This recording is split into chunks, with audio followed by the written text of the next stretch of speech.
Ce bonus-là, ce cheat code, il est terrible. Et ça peut vraiment faire la différence dans tes révisions. Alors si tu es en alternance, et donc, ou alors d'ailleurs que tu passes le DCG et le DCG en candidat libre, et donc du coup il faut que tu travailles à côté, comment est-ce que tu vas faire en période fiscale? Bon, eh ben ça c'est un sujet qui revient souvent et qui intéresse beaucoup. Évidemment, ça intéresse encore plus ceux qui sont en cabinet, et être en cabinet, c'était mon cas. Donc dans cette vidéo, on va en parler. D'ailleurs, reste bien jusqu'au bout de la vidéo parce que je vais te donner plein de conseils et en plus, à la fin, je vais t'expliquer comment tu peux avoir une séance de coaching privée pour qu'on puisse éliminer ton stress, pour que tu puisses relativiser et pour que tu puisses savoir un peu plus comment te détendre pendant cette période difficile. Bon, alors, pour commencer, il faut savoir que moi, j'ai passé le DCG en alternance et que j'ai fait 1 an en cabinet à Lyon. Bon, c'était une expérience un peu mitigée. Et j'ai fait 1 an chez KPMG où je travaillais à 2 heures de route de mon domicile. Bon, heureusement, on était sur une alternance en 3 jours à l'école, non, 3 jours en cabinet, 2 jours à l'école, ce qui fait que je devais faire l'aller-retour qu'une fois par semaine. Mais bon, ça veut quand même dire que le mercredi soir, tu prends la route pour 2 heures et que le vendredi soir, il faut que tu fasses la même chose, tu vois. Bon, alors, dans cette configuration, comment est-ce que tu peux réussir ton diplôme? Eh bien, franchement, tu t'organises. Tu t'organises et tu segmentes. Il faut savoir que ton cerveau, il ne peut pas faire 2 choses en même temps. Okay, c'est pour ça que tu n'as pas le droit d'être au téléphone pendant que tu conduis. Parce que tu ne peux pas être focus à la fois sur ton téléphone et à la fois sur la route. Et si tu penses que toi, tu peux le faire, en fait, c'est faux. En fait, ce qui se passe dans le cerveau, hein, c'est que tu es concentré sur le téléphone, puis concentré sur la route, puis concentré sur le téléphone, puis concentré sur la route, etc., etc. Okay, en fait, tout ça, c'est pour te dire que ce n'est pas comme ça que tu es efficace, ni sur le téléphone, ni sur la route. Et pour les révisions, c'est pareil. Bon, donc, la première étape, c'est que tu définisses bien ton temps de travail. C'est-à-dire le temps de travail salarié et le temps de travail révision. Okay, et pour ça, en fait, tu vas te faire un emploi du temps. On ne va pas réinventer la roue. Juste un emploi du temps. C'est-à-dire, tu vas noter sur ton calendrier, mercredi soir, de 19h à 21h, je fais mes révisions. Et si tu penses que toi, c'est bon, t'inquiète, tu n'as pas besoin de faire un emploi du temps, tu n'as pas besoin de le marquer, parce que c'est bon, tu sais, tu te le dis, essaye quand même. Essaye quand même. Parce que franchement, combien de personnes se motivent à aller à la salle le lundi soir après le travail, ils y vont 1 mois et après ils abandonnent. Et bien en fait, avec un emploi du temps, avec un rendez-vous avec toi-même, c'est ça un emploi du temps en fait. Quand tu le notes dans ton calendrier, tu as un rendez-vous vraiment, tu vois. Et bien en fait, ça va éliminer considérablement, enfin en tout cas réduire considérablement le taux d'abandon. Ça va te donner plus de poids aussi pour dire non aux autres. C'est-à-dire, tu as un collègue qui te demande de rester 1 heure de plus le mercredi. Ah, tu vas dire, bah non, je suis désolé, moi je dois réviser.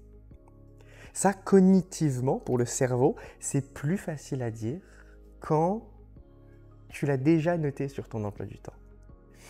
Parce que si tu ne l'as pas noté, bah, quelque part, bah, tu peux rester plus tard parce que ce n'est pas marqué noir sur blanc qu'à 19h, ta révision. Alors que si c'est marqué, ah bah, tu ne peux pas rester, point, c'est noté, ok? Bon, puis ça, en plus, ça marche aussi pour le collègue qui te dit ah, tiens, est-ce qu'on va pas aller boire un coup après après le boulot. Hein. Bon. Alors pour continuer là-dessus, garde en tête que cette période, elle est temporaire. C'est pas ta vie que tu vas sacrifier. C'est juste quelques mois.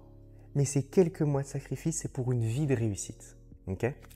Je te mets en note d'information une vidéo que tu peux aller voir si tu doutes de l'intérêt, de l'utilité, des avantages de passer le diplôme. Bon. Et les épreuves, eh ben c'est comme les révisions. Il faut en avoir plusieurs successives plutôt qu'une seule grosse révision. Je m'explique. Au lieu de dire « je dois tenir toute la période fiscale à réviser le mercredi », tu te dis « mois de février, je révise le droit ».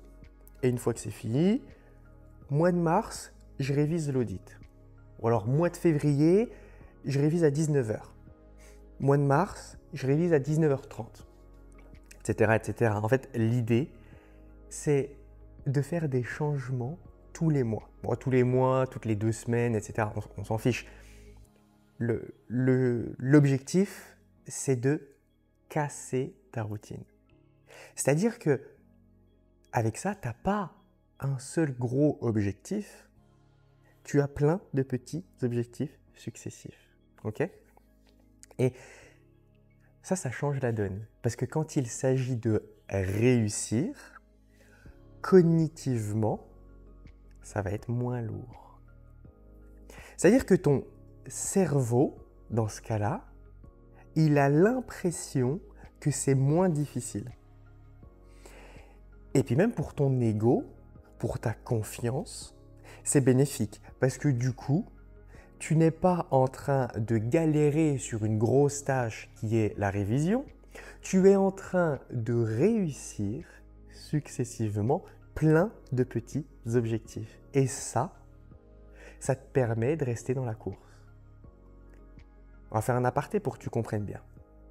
On dit que tu dois perdre 30 kilos. Tu dois perdre 30 kilos. Bon, c'est déjà compliqué. Eh bien, qu'est-ce que tu vas faire ? Tu vas dire, ok, je vais commencer par perdre 2 kilos. Une fois que tu as perdu tes 2 kilos, tu dis, ok, maintenant je vais perdre 5 kilos. Une fois que tu as perdu 5 kilos, tu dis, bah tiens, j'ai déjà perdu 7 kilos au total. Je vais encore perdre 3 kilos, comme ça je vais réussir à avoir un total de 10 kilos. Et du coup, tu vas reperdre 3 kilos, etc., etc. Tu vois ? Et ça veut dire qu'avec ce système, tu n'es pas dans l'échec perpétuel de galérer à vouloir perdre 30 kilos. Tu es dans la réussite perpétuelle d'avoir réussi à perdre 3, réussi à perdre 5, ce qui fait un total de 7, réussir à perdre 3 de plus, etc., etc., etc.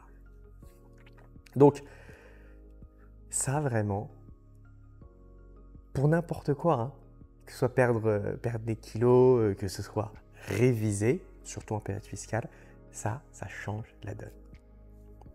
Bon, donc, on a dit, tu te fais ton emploi du temps, tu te fais des rendez-vous avec toi-même et tu décomposes tes révisions en plusieurs objectifs.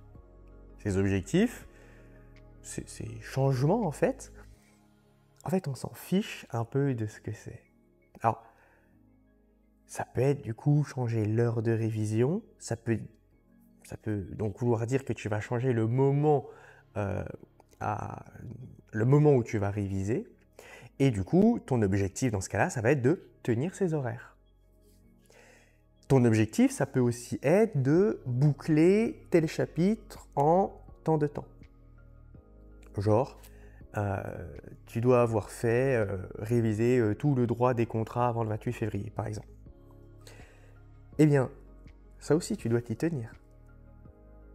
Mais si, par malheur, tu échoues à être dans les temps,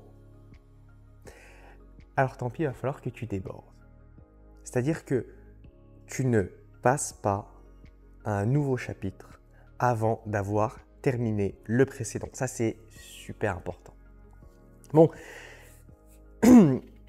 du coup, c'est un peu compliqué parce que on dit d'un côté, tu as des objectifs à suivre et de l'autre côté, il se peut que tu débordes. Bon, comment tu fais? Eh bien, en fait, tu vas solutionner ça avec une marge de sécurité. La marge de sécurité, elle va avoir deux objectifs. Déjà, de pouvoir rattraper ton retard ou bien de pouvoir te récompenser. On va se prendre un exemple. Disons, tu dis que tu vas réviser tous les mercredis de 19h à 21h sur le droit des contrats jusqu'en fin février et en début mars, tu vas commencer avec les retraitements de préconsolidation. Ok? Bon, sauf qu'on est le mercredi 28 février et pas de bol pour toi, tu n'as pas fini le droit des contrats. Eh bien, en fait, ce que tu vas faire, c'est que tu vas sacrifier ton samedi matin, le samedi matin qui était prévu à la base pour faire la grasse matinée, eh bien, tu vas le sacrifier pour terminer le droit des contrats. Et comme ça, du coup, le mercredi suivant, eh bien, donc du coup, en mars, le mercredi suivant, ça va être en mars, eh bien, du coup, tu auras fini le droit des contrats et du coup, tu pourras enchaîner comme prévu sur les retraitements de préconsolidation. Donc, comme je te disais tout à l'heure, la marge de sécurité, elle a pour but de 1, de pouvoir remplir tes objectifs quand tu es en retard, c'est l'exemple qu'on vient de voir, soit donc de te récompenser. Dans ce cas-là, ça va être ta carotte, en fait. C'est-à-dire que, à contrario, si jamais tu as fini le droit des contrats dans les temps, eh bien le samedi matin, c'est grasse mat. Ça peut être autre chose. Ça peut être une séance shopping. Ça peut être aller t'acheter le sac que tu voulais, les chaussures que tu voulais, etc. etc. Okay? C'est le système de la carotte, en fait. Ça va te motiver. Tu vas travailler pour un objectif à court terme, pour une récompense à court terme. Ça aussi, avoir un objectif et avoir une récompense à court terme, ça va être plus facile, ça va être plus motivant qu'avoir la récompense à long terme. Okay? Si tu te dis, ah bah je vais m'acheter, je vais partir pour de belles vacances une fois que j'aurai le diplôme, c'est une grosse récompense, sauf que c'est loin. Donc garde cette grosse récompense, mais accorde-toi aussi plusieurs petites récompenses au fur et à mesure où tu remplis tes objectifs. C'est important pour rester motivé. Bon, par contre, attention, on récompense le succès, on récompense la réussite, mais on ne récompense pas l'échec. C'est-à-dire, c'est pas la peine de dire « Ah mince, j'ai pas tenu mes révisions, bon bah allez, pour me réconforter, je vais aller m'acheter quand même ces chaussures. » Parce que là, cognitivement, c'est destructeur. Parce que inconsciemment, là, tu vas récompenser ton échec. Et d'ailleurs, tu vas faire tout ça en sachant très bien que tu ne le mérites pas. Donc, attention, fais bien attention à ça. Les récompenses, c'est quand tu gagnes. Et la marge de sécurité, ce créneau disponible au cas où, eh bien, ça va te permettre de toujours gagner. Donc, en fait, tu ne perdras jamais. Bon, alors, qu'est-ce qui se passe si tu n'as pas le temps? Parce que le travail, il est trop prenant. Parce que tu dois faire des heures sup. Parce que tu as un dossier à finir, etc. Bon, en gros, tu as trop de boulot. Bah déjà, tu as toujours le temps. Si tu le veux, le temps, ça se trouve. Décider de comment utiliser le temps, ça c'est un arbitrage. Il y a des personnes comme Elon Musk, ils dirigent 3 mastodontes en même temps en travaillant plus de 100 heures par semaine. Donc si lui il peut faire ça, toi tu peux trouver le temps pour tes révisions. Moi je vais mettre les pieds dans le plat direct. Peut-être que tu n'as pas le temps parce que tu ne mets pas ton réveil 1 heure plus tôt. Peut-être que tu vas te coucher trop tard parce que tu traînes sur ton téléphone. Peut-être que tu peux commencer à réviser sur le chemin du retour en rentrant chez toi, en ayant le cours dans tes écouteurs, mais qu'au lieu de ça, tu écoutes de la musique. Peut-être que tu n'as pas le temps parce que tu prends 2 heures pour manger devant Netflix. Peut-être que tu n'as pas le temps parce que tu ne travailles pas pendant que tu fais ton ménage, ta vaisselle. C'est-à-dire que tu as toujours le temps si tu le veux vraiment. Tu pourrais, pour reprendre les exemples, tu pourrais, au lieu de prendre 2 heures à manger, tu pourrais manger plus vite, manger en 1 heure et avoir une autre heure pour travailler, par exemple. Attention, hein, moi je ne vais pas te donner la recette miracle. Moi je ne vais pas te vendre la solution pour que tu puisses travailler, poncer Netflix, poncer la console de jeux vidéo et réviser. C'est pas possible, ça c'est pas possible. Il va falloir que tu fasses des choix et il va falloir que tu fasses des choix inconfortables. Tu sais, moi c'est très simple. Moi, je me levais tous les matins à 5h30. Et mon réveil 5h30. 5h30, j'émerge gentiment. À 6h00, j'ai séance d'abdos pendant 30 minutes. Ça nous fait 6h30. 6h30, le temps d'aller prendre la douche, de se préparer, 7h. Et moi, je ne mangeais pas le matin. Je ne mange toujours pas le matin d'ailleurs. Je ne mange pas le matin, comme ça j'économise du temps. Je gagne déjà du temps sur un repas que je ne prends pas. Donc ça veut dire que tous les matins, à 7h, je suis prêt. Sauf que je dois partir à 8h. Ça me laisse 1 heure. Et pendant cette heure-là, je révisais. 5 fois par semaine. Donc, j'ai gagné en 1 semaine, sans compter le week-end, j'ai gagné 5 heures de révision. Et en plus, j'ai fait des séances d'abdos. Alors, attention, maintenant, moi je te donne cet exemple-là pour te dire que je me suis bougé et que ça a marché et que j'ai réussi. Donc, à un moment donné, avec cet exemple-là et avec toi, bah, tu as 2 choix. Soit tu te dis que moi je suis supérieur à toi et que ce que j'ai fait, je suis capable de le faire, mais toi tu n'es pas capable de le faire parce que moi je suis meilleur. Et je te dis tout de suite, c'est faux. Moi je suis comme toi. J'ai pas eu d'avantage, j'ai pas eu de facilité. Au contraire même, j'ai pas eu de conditions particulièrement bonnes. Je viens de te dire que je devais me taper 4 heures de route, 2 heures, toutes les semaines. Donc bref, c'est pas vrai.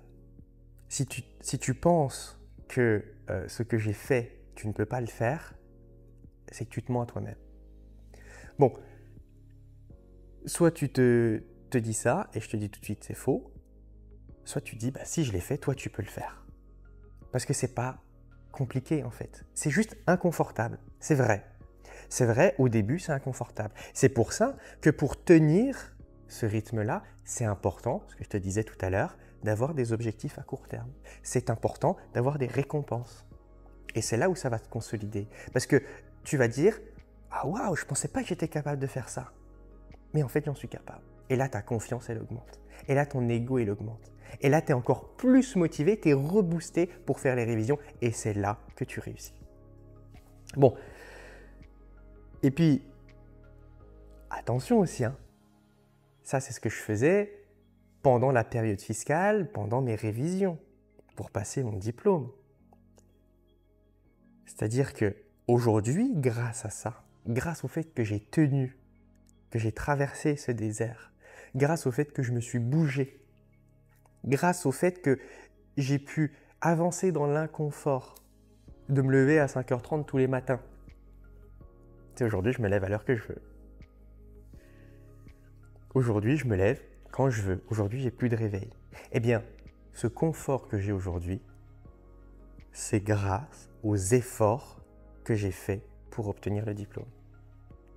Donc, encore une fois, l'inconfort est n'est pas permanent, est temporaire, l'inconfort est temporaire, mais une fois que tu as réussi, c'est permanent.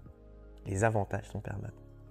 Bon, alors, deuxièmement, tu as peut-être un problème de pression de ton travail aussi. Ça va être particulièrement vrai quand tu travailles en cabinet et même encore plus quand tu es en audit. Bon. Là, c'est un autre sujet, mais t'inquiète pas, ça c'est un sujet qu'on aborde tout de suite. Alors, niveau boulot, avant, la vieille génération, c'était tais-toi et travaille. C'était comme ça, c'était le système. Tu te débrouilles, mais tu fais tes journées de 10 heures, 12 heures de travail parce que tu as des tâches à faire. Tu as un portefeuille client à assumer et c'est ton boulot. Si tu dois rester plus tard, il faut que tu restes plus tard.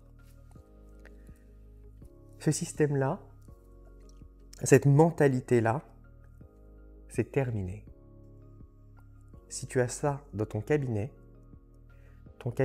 il est dans le passé. Alors, c'est compliqué pour eux parce que l'évolution de l'emploi, il va en leur défaveur.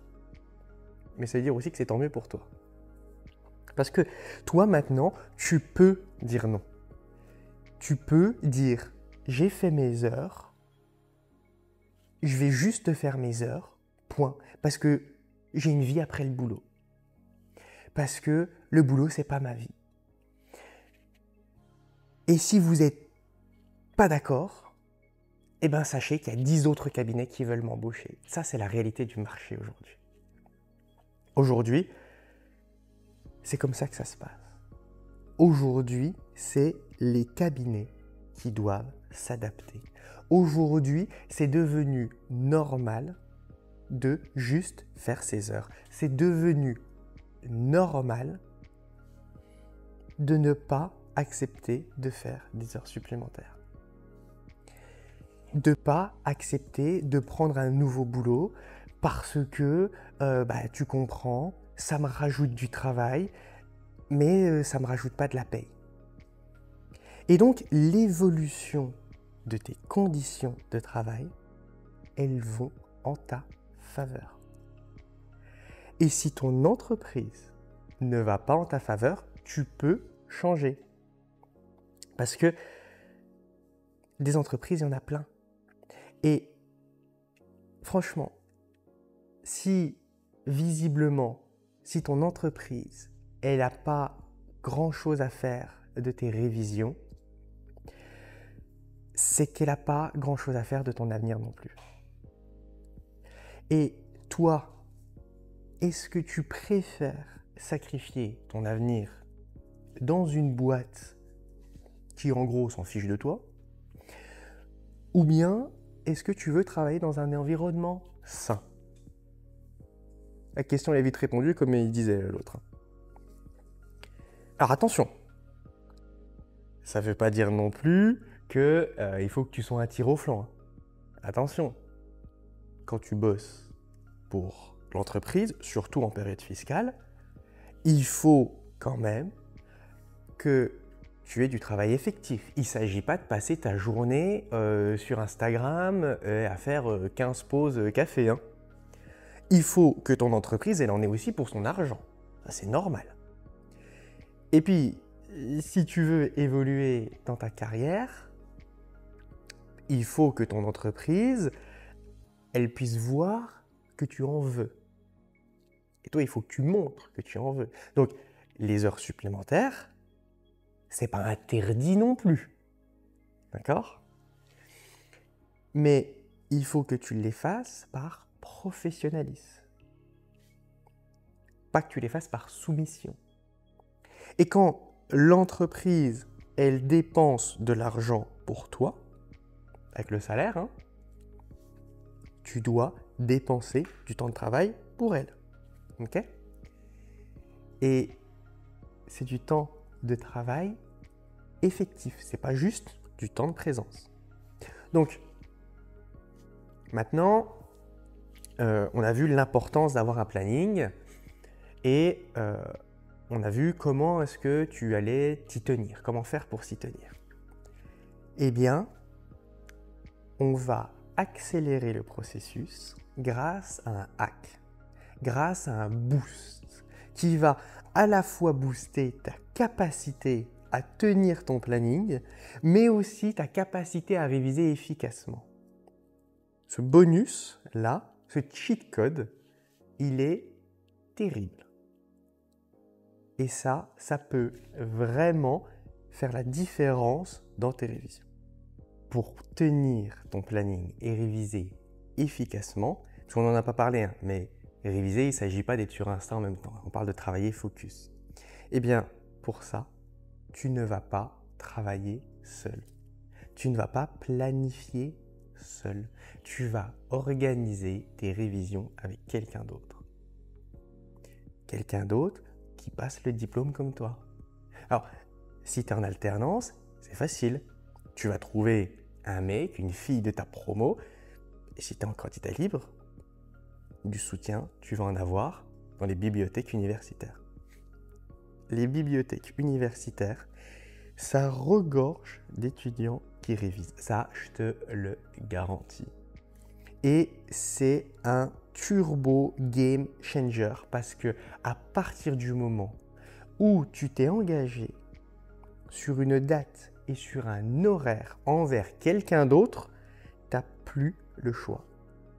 Tu veux pas être celui ou celle qui va dire « Ah non, désolé, en fait, je viens pas parce que je suis fatigué, j'ai trop de boulot, blablabla. » Alors que tu t'es engagé. Tu as donné ta parole. Il y a quelqu'un qui t'attend. Et que ce soit un ou plusieurs personnes, hein, les révisions, ça peut se faire en groupe aussi. L'engagement envers une autre personne augmente significativement le respect de cet engagement. Parce que si il est déjà plus facile de dire « Non, désolé, ce soir, je ne sors pas parce que j'ai prévu de réviser » quand tu l'as prévu et que tu l'as écrit dans ton emploi du temps. Eh bien, il est encore plus facile de dire non quand il s'agit de dire « Ah bah non, désolé, je ne peux pas, j'ai déjà promis à un tel que j'allais réviser avec lui ce soir. » Et en plus, c'est gratifiant parce que c'est-à-dire que là, tu passes pour quelqu'un de sérieux et quelqu'un de confiance parce que tu prends des engagements et tu respectes ces engagements. Et avec cette personne-là ou ces personnes-là, encore une fois, ça peut être un groupe, vous allez naturellement vous motiver. Et du coup, vous allez pouvoir travailler ensemble plus sérieusement. Alors, déjà, tu fais toujours du meilleur boulot quand tu es entouré. Toujours quand tu te sais observer. Ça, en fait, c'est l'effet d'Outrone. Je crois qu'on dit Outrone ou Outrone. Bon, ça, c'est pas un truc que j'ai inventé. C'est issu d'une série d'études qui ont été faites entre les années 1920 et 1930 dans l'usine Western Electric de la ville d'Outrone. On va dire que c'est Outrone. Bon. Alors, justement, en fait, en gros, l'idée de ces expériences, c'était d'observer les travailleurs à l'usine pour voir s'ils travaillaient plus ou moins bien dans certaines conditions, dans certaines circonstances. Genre par exemple, je sais pas, si tu changes l'éclairage, est-ce que tes gars ils vont travailler plus efficacement? Okay, là, c'était le but de l'expérience à la base. Eh bien, les chercheurs, ils se sont rendus compte que leur seule présence, la présence des chercheurs dans l'usine, à elle seule, et donc le fait que les employés se savaient surveillés par les chercheurs, juste ça faisait que les travailleurs y travaillaient plus. Ça, c'est ça l'effet d'Outrone. C'est pour ça qu'il y en a qui disent Ah, moi, je travaille plus quand je vais à la BU. Oui, parce qu'à la BU, il y a d'autres personnes qui te regardent. Ils ne sont pas fixés, mais en fait, ils sont là, tu vois. Et donc, tu ressens une pression de quelqu'un qui est avec toi. C'est parce que ça, le fait d'avoir des gens qui sont autour de toi et donc qui potentiellement te regardent, ça va augmenter la qualité et la quantité de travail. Donc, rien que ça t'explique pourquoi tu dois bosser avec les autres. Pourquoi il faut que tu te trouves un collègue de révision, une collègue de révision. Tu vas tenir tes engagements et tu vas travailler mieux. Alors, tu as deux choix. Soit vous bossez à deux, les mêmes cours. L'avantage, c'est que vous allez vous focus ensemble, donc vous serez moins dissipé. Ça va être plus dynamique et ça va aller plus vite. Je vais te donner deux mises en situation. Première mise en situation, vous révisez une matière théorique. On va dire vous révisez un cours de droit, ou bien un cas pratique de droit. Le système, c'est le même. Là, chacun va donner son avis chacun à son tour. Exemple, vous révisez le droit des contrats. Bon, t'as compris, je m'embête pas, on prend toujours le même exemple pour que ce soit plus simple. Hein. Et bien, vous allez faire des flashcards. D'ailleurs, si tu es déjà membre de mes cours, les flashcards, tu y as déjà directement accès.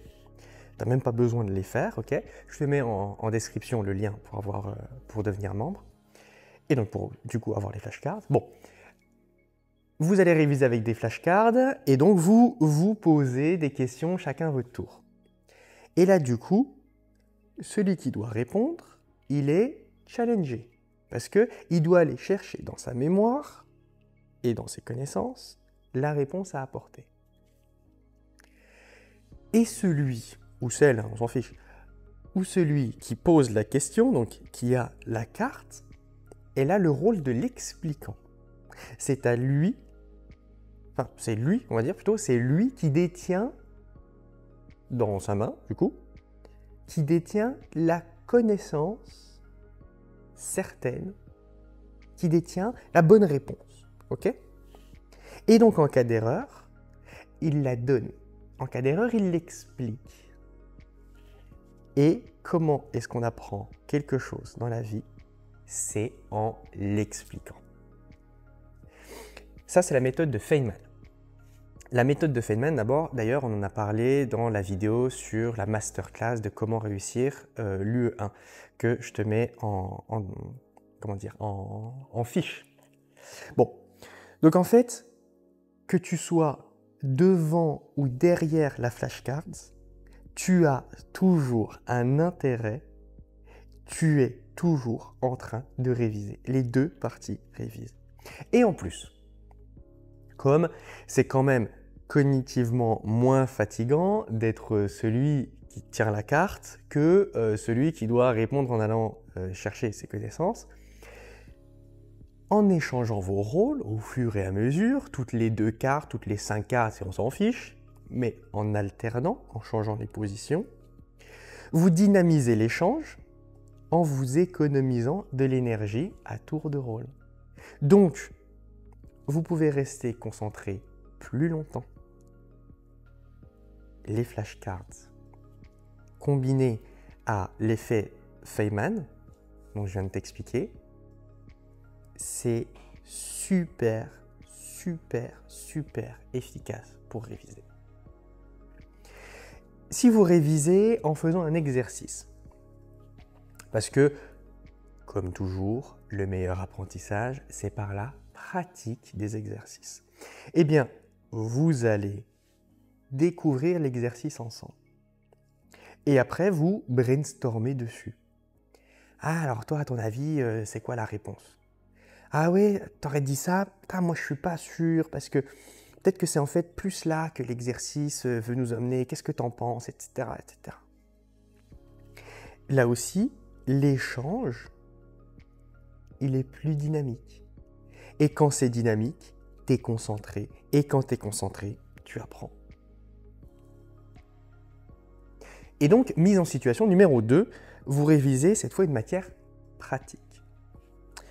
Par exemple, la consolidation ou l'introduction à la comptabilité.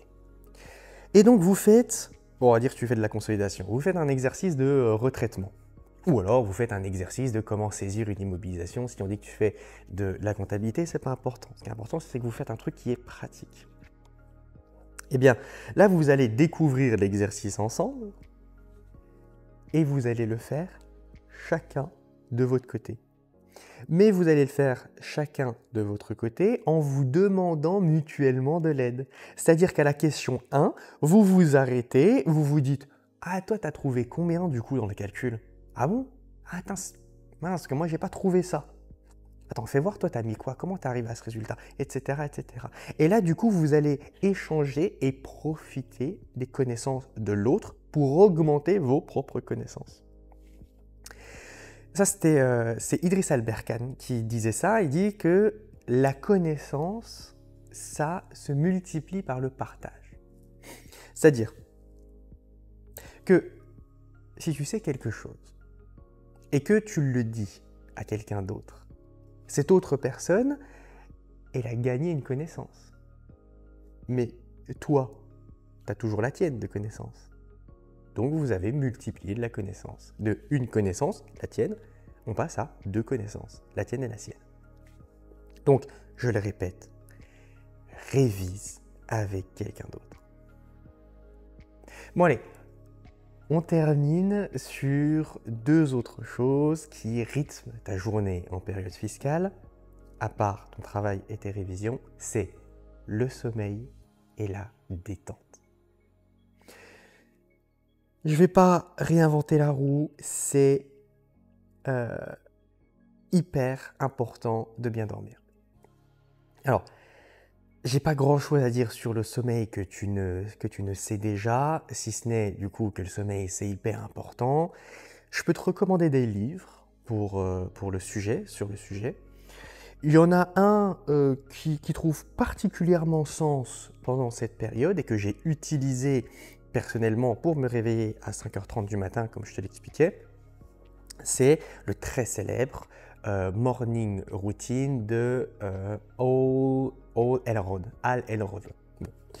Bon, en gros, je ne vais pas t'en parler des heures de The Miracle Morning, mais l'idée de ce livre, c'est d'expliquer pourquoi et comment te lever tôt va changer ta vie.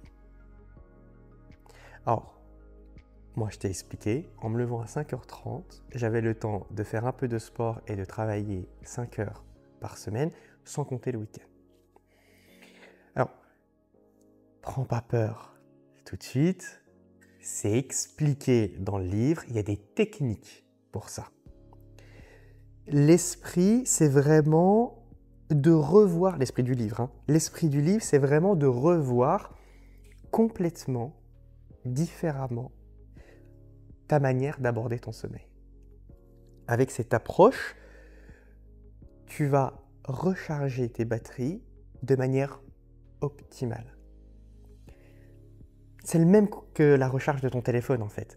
C'est-à-dire que il faut à la fois que la recharge elle soit super efficace et rapide et sans coupure. Mais aussi qu'à la fin de la charge, cette charge elle soit optimisée pour préserver la santé de ta batterie. Bon, sauf que là, la batterie, c'est ton corps, ok ? Mais le principe, c'est le même.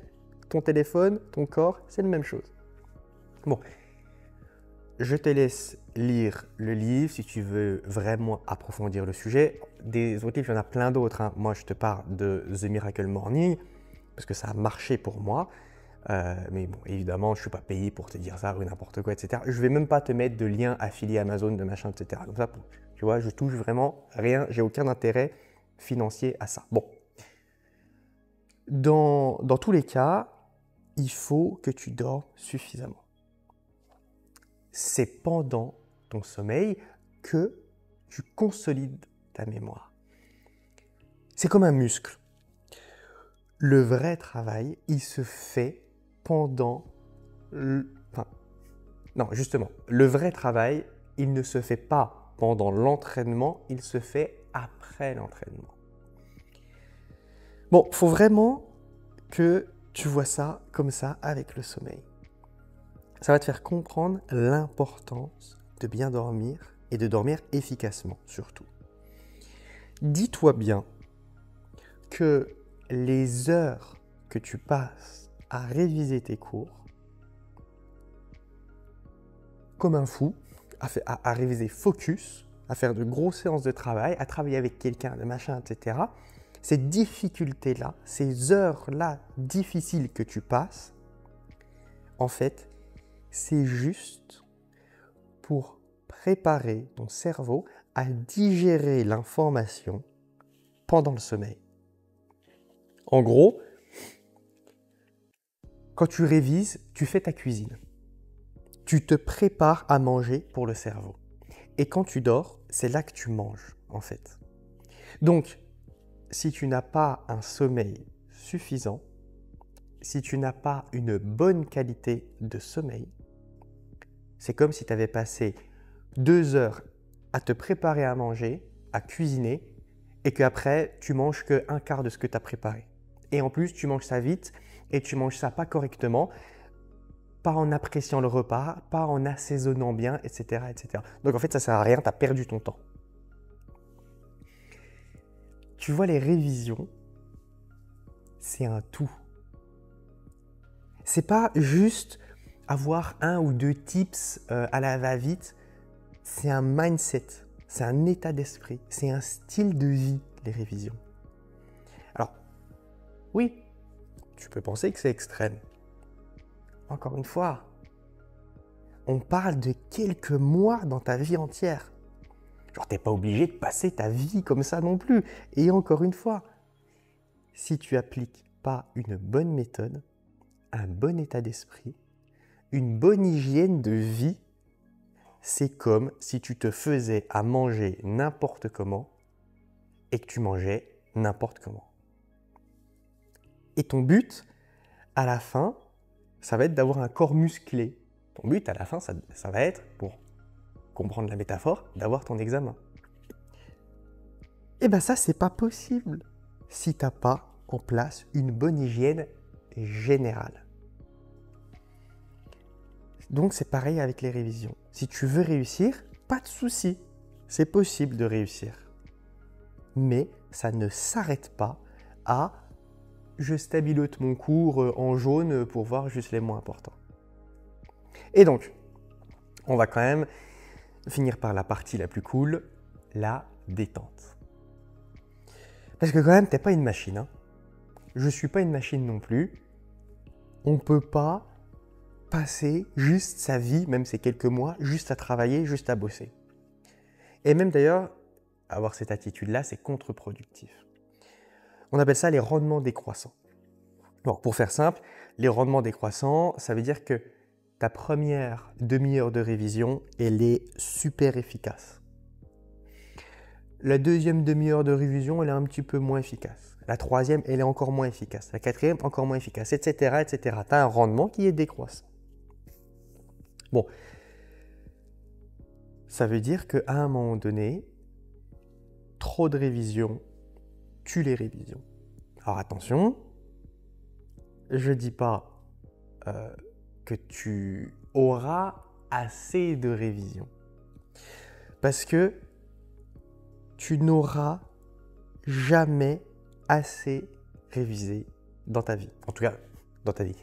Au moins juste pour le diplôme. Tu n'auras jamais assez révisé pour le diplôme. Et encore une fois, je ne vais pas te vendre de recettes miracles. Crois pas que tu peux y arriver facilement.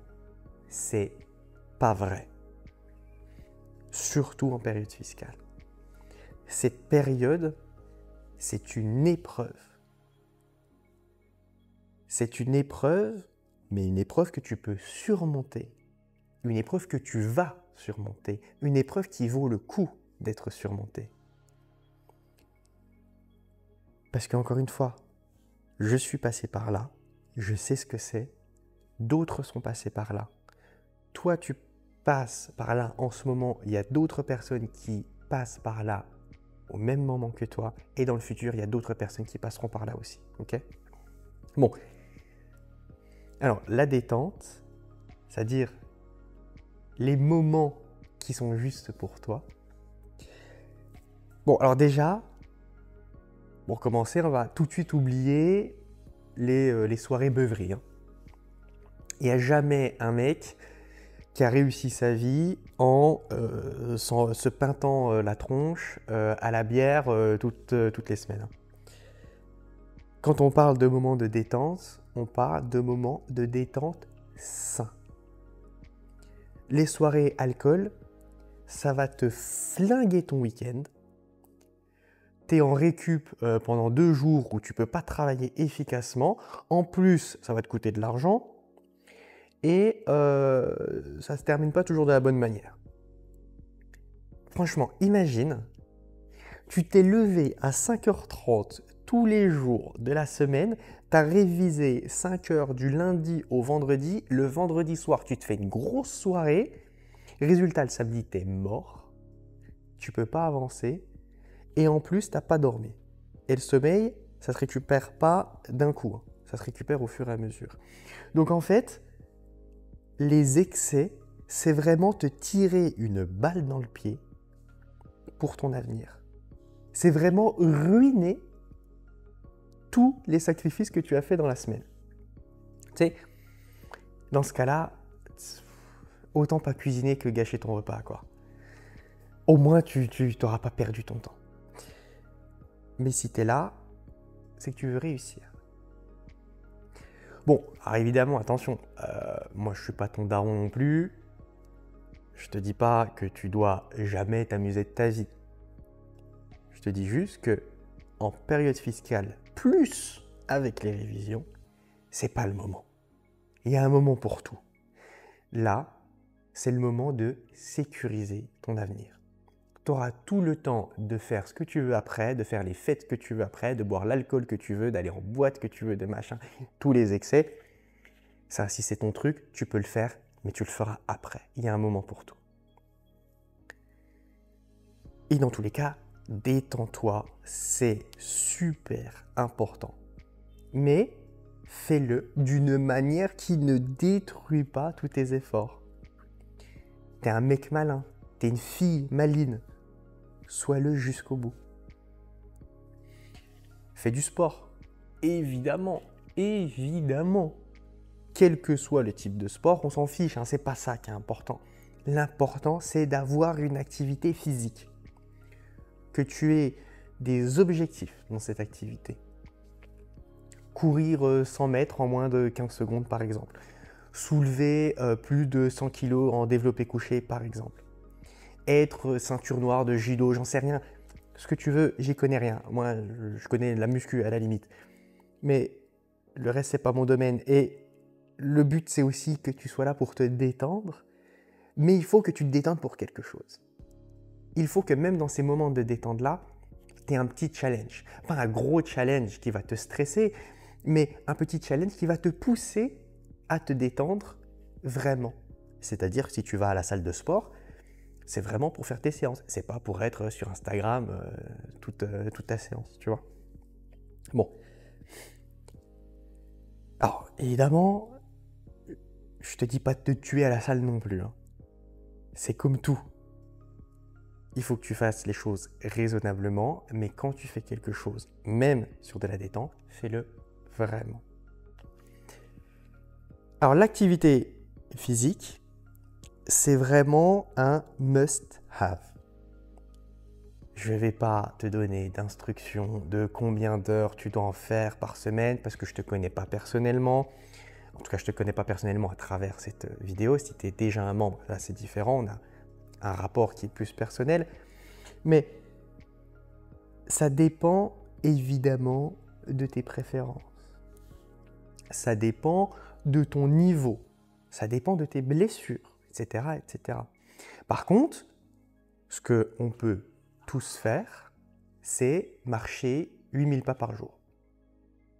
En vrai, personnellement, moi je me force à faire 10 000 pas par jour parce que c'est un nombre à 5 chiffres et puis voilà, ça rend mieux.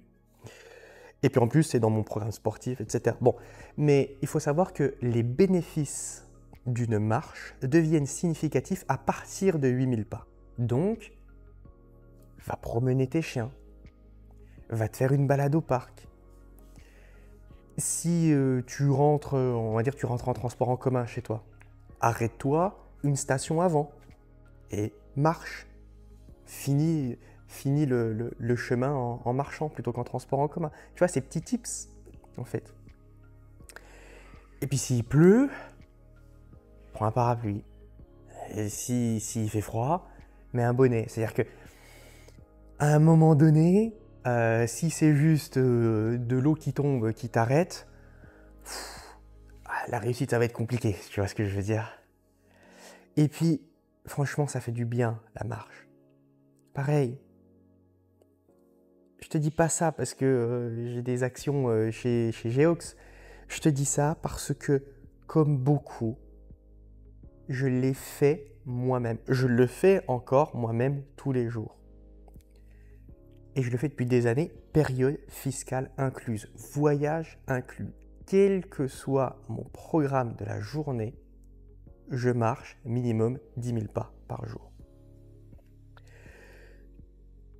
Bon, ça te permet aussi, cette marche et puis cet entraînement, ça permet à ton esprit de cool down, c'est-à-dire de refroidir pour mieux pouvoir reprendre derrière. Bon, tu as vu avec ton téléphone, si tu utilises ton téléphone trop intensément, il va chauffer. S'il chauffe, il marche moins bien. Et s'il marche moins bien, c'est qu'il va ramer, quoi. Eh bien, qu'est-ce que tu fais dans ces cas-là? Ah ouais, tu le laisses se reposer. Eh bien, avec l'esprit, c'est pareil. Alors, va marcher, va faire une activité sportive, va faire une détente saine. C'est pour reposer ton esprit, pour le faire refroidir. Alors, il y a la méditation aussi. Ça, pareil, énorme bénéfice, la méditation. Énorme bénéfice au pluriel. Là aussi, il y a des livres dessus, il y a des vidéos, il y a des podcasts, etc. Bon, moi, je vais pas trop t'en parler parce que c'est pas quelque chose que je pratique aujourd'hui. Je l'ai fait. Aujourd'hui, je ne le pratique plus parce que personnellement, j'ai d'autres bénéfices. Je mets en place d'autres choses qui sont plus bénéfiques pour moi personnellement. Mais ça ne veut pas dire que c'est mauvais. C'est juste que ce n'est pas une solution qui est optimale pour moi. Moi, ce qui marche pour moi, c'est, je te le dis, soulever des gros poids à la salle. Bon, il n'y a pas une manière mieux qu'une autre. C'est en fonction des affinités de chacun. Donc, la méditation, je te le recommande très fortement, en tout cas, je te recommande très très fortement de le tester. Tu verras, les bénéfices sont réels. Fais-le pendant 1 semaine, 2 semaines, 1 mois, et puis tu vois ce que ça donne.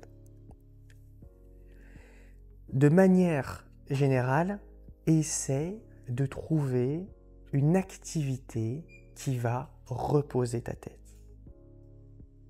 Jouer aux jeux vidéo, par exemple, c'est pas fou. Parce qu'en fait, les jeux vidéo, ça te stimule beaucoup, ça stimule ton esprit. Alors, c'est pas non plus une solution à jeter absolument, mais c'est pas le plus optimal. C'est pas ça qui va réinitialiser ton cerveau. Encore une fois, qu'est-ce qui marche vraiment? La marche, le sport, quel que soit le sport, et la méditation. Bon, mais ce qu'il faut, c'est surtout optimiser ton temps. C'est-à-dire, tu vas passer 2 heures à te bourrer le crâne avec le droit des sociétés et tu as tellement révisé, c'est de la révision intensive, tu sais plus quel jour on est, tu sais plus comment tu t'appelles, etc. Bon, t'es mort. Eh ben, va cuisiner, va faire le ménage, va faire les courses. Ça aussi, ça compte comme de la détente. C'est de la détente. Ah oui, ok. C'est le quotidien, c'est des obligations. Mais comparé à réviser 2 heures de droit des sociétés, 1 heure de cuisine, c'est de la détente. Tu vois, quand je te dis que c'est un tout, les révisions, c'est aussi tirer avantage et optimiser chaque élément de ta vie. Et c'est aussi voir ta vie, ton quotidien, à travers un nouveau prisme. Bon, évidemment, profiter des gens que tu aimes, de ton entourage, de tes proches, de ta famille. Quand tu révises, tu es tout seul, tu dois être seul, isolé de tous, dans ta bulle, dans ton microcosme, ou alors, comme on l'a dit, avec les gens qui révisent avec toi. Ok ? C'est-à-dire que j'ai dit tu es tout seul, vous pouvez être tout seul ensemble à plusieurs. Bon, tu as compris la nuance. Mais ce que je veux dire, c'est que tu vas t'isoler socialement des personnes qui ne révisent pas avec toi. Mais pour le reste, évidemment, ne reste pas tout seul.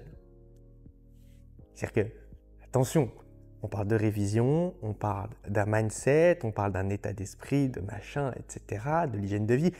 Et c'est pas une secte non plus. Donc évidemment, en dehors de tes révisions, ne reste pas seul. Bon voilà, écoute, c'est tout pour cette vidéo qui finalement est un petit peu longue, mais c'est un sujet en fait qui mérite beaucoup d'approfondissement. Et d'ailleurs, si tu veux avoir accès à des échanges privés avec moi et qu'on se pose ensemble pour déterminer dans ton cas précis quelles sont les routines que tu dois mettre en place pour appréhender plus sereinement cette période difficile, eh bien, sache que ça, c'est totalement disponible pour les membres de mes cours. Donc, je te mets en lien en description le lien pour devenir membre si tu le désires. Et bien sûr, moi, je te souhaite sincèrement de décrocher ton diplôme.